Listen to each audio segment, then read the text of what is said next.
Hi friends, అందరికీ నమస్తే. ఎయిర్పే Vyapar merchant website ద్వారా మన ఏపీఎస్ మన బ్యాలెన్స్ ఎంక్వైరీ ఏ విధంగా చేస్తామో ఈ వీడియోలో చూద్దామండి. సో మీరు పోర్టల్ ఓపెన్ చేశాక మనీ ట్రాన్స్ఫర్ ఏపీఎస్ ఉంది కదా, ఏపీఎస్ దగ్గర క్లిక్ చేసుకోవాలండి. క్లిక్ చేసుకోగానే మీకు ఆధార్ నెంబర్ అడుగుతుంది.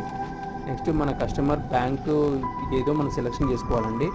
నెక్స్ట్ క్యాష్ విత్డ్రాలో బ్యాలెన్స్ ఎంక్వైరీ మినీ స్టేట్మెంట్ ఉంటుంది. మనం బ్యాలెన్స్ ఎంక్వైరీ కాబట్టి బ్యాలెన్స్ ఎంక్వైరీ క్లిక్ చేసాము. రిమార్క్స్లో మనం ఏదైనా టైప్ చేయొచ్చు. నెక్స్ట్ మనం థంబ్ పెడతామండి మన కస్టమర్ బయోమెట్రిక్ ఆథరైజేషన్ అని చెప్పి ఉంటుంది. సో అది కుట్టాలండి. సో మనకు అది కుట్టగానే నెక్స్ట్ లోడింగ్ అవుతుంది చూడండి.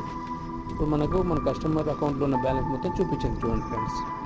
సో మీరు ఈ విధంగా మన ఎయిర్పే వ్యాపార్ దాంట్లో మర్చెంట్ సైట్లో వెబ్సైట్ ద్వారా బ్యాలెన్స్ మీరు ఏ విధంగా చెక్ చేసుకోవాలో సో మీరు చూసారండి.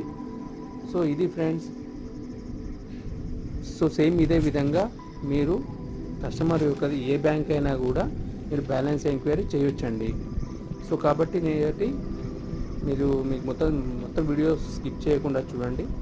Thank you friends, thanks for watching my channel.